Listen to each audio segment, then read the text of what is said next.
मेरे पास आपके लिए एक काम है, आपको ये गाना सुनना है और उसके लिरिक्स को याद करना है। Very simple, let's begin. Give me some time to think. I'm in the bathroom looking at me. तो अब आप बताइए कि आपने इस सॉन्ग के लिरिक्स को कैसे याद किया। जब आप इन लिरिक्स को सुन रहे थे तो क्या चल रहा था आपके माइंड में? ए, क्या आप इसको विजुअलाइज करके देख रहे थे और उसकी पूरी स्टोरी अपने माइंड में चला रहे थे? बी, आपने सॉन्ग को सुनने के बाद उसे हम करके देखा कि वो किस तरह की ट्यून बजती है, या आपको सॉन्ग इतना पसंद आया कि आपने उसके लिरिक्स को डाउनलोड किया, उसे पढ़ा और उसको साथ साथ गाया, या नंबर 4, आपने उसके अंदर डांस किया जब वो सॉन्ग चल रहा था और ऐसे उसको याद किया और उसे एंजॉय किया। ये 4 ऑप्शंस में से आपको लिखना है ए, बी, सी या डी। ओके, अब ये मैंने ऑप्शंस क्यों पूछे आपसे? क्योंकि इन ऑप्शन से पता चलेगा आपका लर्निंग स्टाइल, किस तरह से आप लर्निंग करते हैं। एंड ये हम क्यों जानना चाहते हैं? क्योंकि ये हमें हेल्प करेगा सेल्फ स्टडीज करने में। नाउ आई नो आपका नया सेशन स्टार्ट हुआ है, आप सब चाहते हैं कि आप सेल्फ स्टडी बहुत इफेक्टिव वे में करें और उसके लिए ये एक बहुत पावरफुल तरीका है। तो अगर आपका आंसर था ए, दैट मींस आप विजुअल लर्नर है, मतलब आप कोई भी चीज को माइंड में देखकर या किसी चीज को देखकर लर्न करते हैं। अगर आपका आंसर था बी, तो उसका मतलब है कि आप ऑडिटरी लर्नर है, मतलब कि आप किसी भी चीज को सुनकर लर्न कर लेते हैं, मतलब कि आप ऑडियो बुक्स, डिस्कशंस, टीचर ने जो क्लास में बोला है उसे, या पॉडकास्ट, इन सब चीजों को सुनकर बेटर लर्न कर पाएंगे। Number 3 is the read and right learners. That means आप एक ऐसे लर्नर्स हैं जिनको नोट्स बनाने बहुत अच्छे लगते हैं, नोट्स में रीड करते हैं, राइट करते हैं, रीड करते हैं, राइट करते हैं, ऐसे आपकी लर्निंग होती है। एंड द लास्ट वन, अगर आप डांस करके उसे सुनकर एंजॉय करना चाह रहे थे, that means you are a kinesthetic learner. That means कि हर चीज को आपको एक्सपीरियंस करके लर्न करना पसंद है। That means you need to analyse कि आप इनमें से कैसे लर्नर्स है। VARK, walk, that means V is for visual, A is for auditory, R is for read and write and K is for kinesthetic. Alright, now इससे एक चीज clear हो गई कि आप किस तरह के लर्नर हैं। Now the second question जो बहुत ज्यादा पूछा जाता है कि which is better, self study versus coaching। तो इस वीडियो के अंदर मैं आपको बताने वाली हूँ कुछ ऐसे पॉइंटर्स जिससे कि आप डिसाइड कर सकते हैं कि आपको कौन कौन से सब्जेक्ट के अंदर सेल्फ स्टडी करनी चाहिए और कौन कौन से सब्जेक्ट के अंदर ट्यूशंस और कोचिंग और एक्स्ट्रा क्लासेस लेनी चाहिए। Let's begin.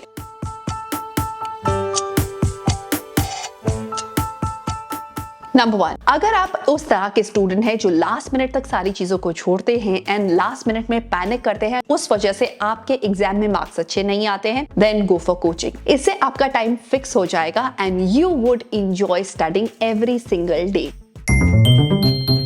नंबर 2, अगर आपको कोई सब्जेक्ट डिफिकल्ट लगता है, हो सकता है किसी स्टूडेंट को मैथ्स डिफिकल्ट लगता है, किसी को सोशल साइंस, किसी को इंग्लिश, जिस सब्जेक्ट के अंदर आपको बहुत ज्यादा प्रॉब्लम्स आती हैं, उस सब्जेक्ट के अंदर आपको क्या करना चाहिए? सेल्फ स्टडी और कोचिंग? कोचिंग।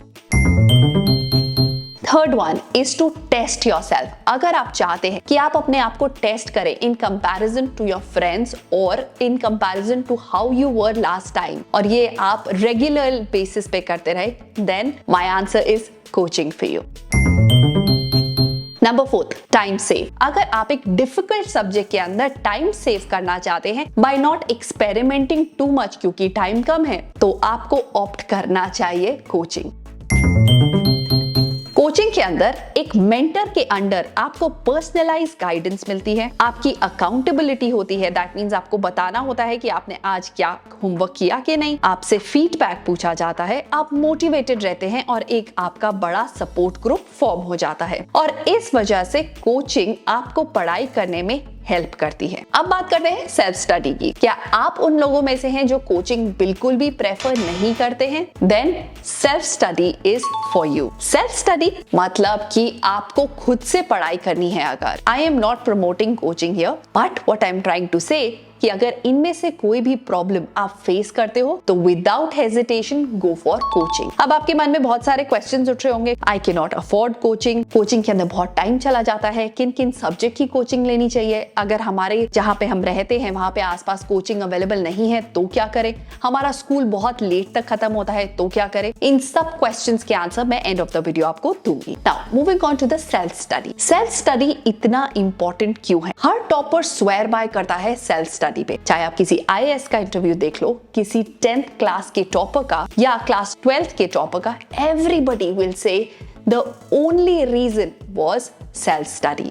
तो सेल्फ स्टडी से ऐसा क्या होता है? सेल्फ स्टडी मतलब कि स्टडी करना अपनी पेस में। ये बहुत फ्लेक्सिबल होता है, अफोर्डेबल है और कन्वीनियंट है। इवन दो आप कोचिंग कर सकते हैं, बट सिर्फ कोचिंग आपको रिजल्ट नहीं देगा। कोचिंग प्लस सेल्फ स्टडी आपको देगा बेस्ट रिजल्ट। आप में से बहुत सारे स्टूडेंट्स ऐसे भी होंगे जो बहुत ऑर्गेनाइज होंगे, जो एवरी सिंगल डे होमवर्क करते हैं एंड जो भी स्कूल में पढ़ाया गया है उसको रिपीट करते हैं। ऐसे स्टूडेंट्स के लिए कोचिंग शायद उतनी इफेक्टिव नहीं है। बट अगर आप उन स्टूडेंट्स में से हैं जो उतना सेल्फ डिसिप्लिन नहीं रख पाते हैं, then go for coaching.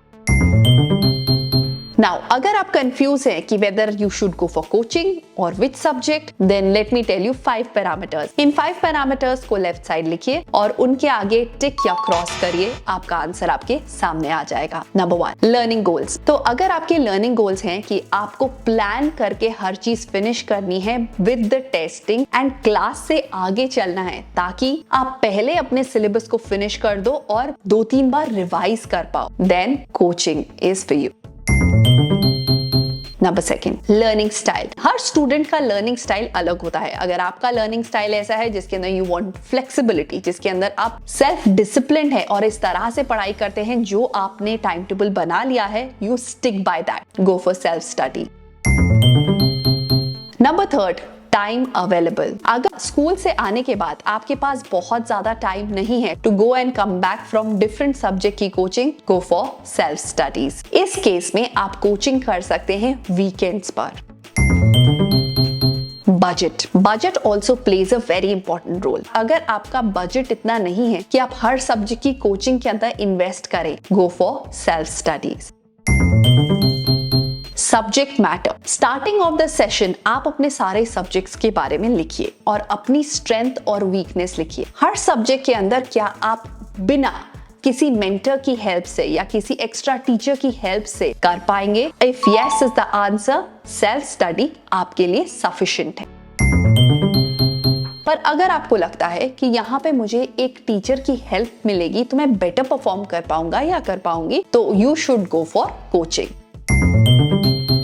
Now, coming to the most important question, and that is, what if I cannot afford coaching? अगर मैं कोचिंग अफोर्ड नहीं कर पाता या कर पाती तो मुझे कैसे पढ़ाई करनी चाहिए? Answer is simple. इसके अंदर मैं आपको 4 स्टेप्स बता रही हूँ। इन 4 स्टेप्स को आप फॉलो करेंगे एंड फॉलो करने के बाद उस हिसाब से आप पढ़ाई करेंगे। Number 1, watch the videos from the free platforms. बहुत सारे ऐसे फ्री प्लेटफॉर्म्स हैं जिसके अंदर सब्जेक्ट की नॉलेज आपको मिल जाएगी from the YouTube videos. Okay, आप वहां पे वीडियोज वॉच करेंगे। नंबर 2, वीडियोस वॉच करते time make small notes. Okay, ये बहुत इंपॉर्टेंट है, ये समराइज कर देगा जो भी आपने देखा है। Number 2, now go to the chapter. अब उस चैप्टर को रीड करिए। नंबर 3, उससे रिलेटेड जो बैक एक्सरसाइजेस या क्वेश्चंस या आंसर्स हैं उनको सॉल्व करने की कोशिश करिए। Once all this is done, we move to step and that is forming a study group। आपको अपने फ्रेंड्स के साथ एक ऐसा स्टडी ग्रुप फॉर्म करना है जिसके अंदर एवरी वीक आप एक दूसरे से टेस्ट लें, या जिसको जो चीज समझ नहीं आई है वो अपने फ्रेंड से समझ पाए। Now this has to be done every weekly, या आप ऑल्टरनेट डे भी कर सकते हैं। ऐसा करने से you will stay on track अपने सिलेबस के एंड एंड में you will not face the problem कि हमारा सिलेबस कंप्लीट नहीं हुआ। नाउ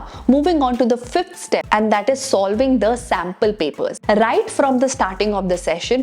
अगर आपका एक चैप्टर फिनिश हो गया है, सैंपल पेपर लीजिए, सॉल्व करिए उस सैंपल पेपर को, ask your friends to do the same. आप एक्सचेंज करिए, let them check your papers, you will get to know कि आपकी मिस्टेक्स कहाँ हो रही हैं, एंड दैट इज हाउ आप सेल्फ स्टडी करके भी मैक्सिमम एडवांटेज ले सकते हैं। सो आई होप कि इस वीडियो के अंदर आपके सारे क्वेश्चंस के आंसर मिल गए होंगे related to coaching versus self study.